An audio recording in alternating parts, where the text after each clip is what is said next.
In this video I will explain how you can add new pages in Shopify 2.0. To start with, you go to the Shopify editor and select Homepage and scroll down to Pages and select Create Template.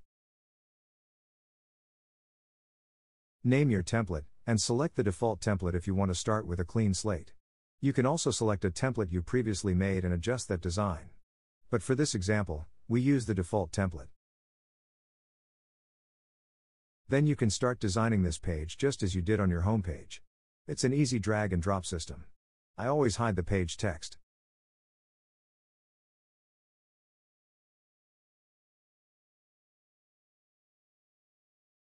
Important note: this design won't be visible if you don't connect a page to it. You are just making a design, but you have to connect it to an URL. That's what we will do in Pages. Here you can add a new page and then you have to select the theme template you've just created. When you have selected the correct theme template and click Save, you can preview the page to see if everything works as it should.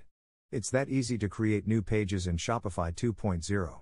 We always recommend using a Shopify 2.0 theme because it provides you with much more design freedom.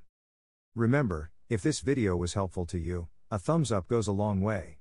Don't forget to hit that like button and subscribe for more valuable content. Your support means a lot to us. Until next time.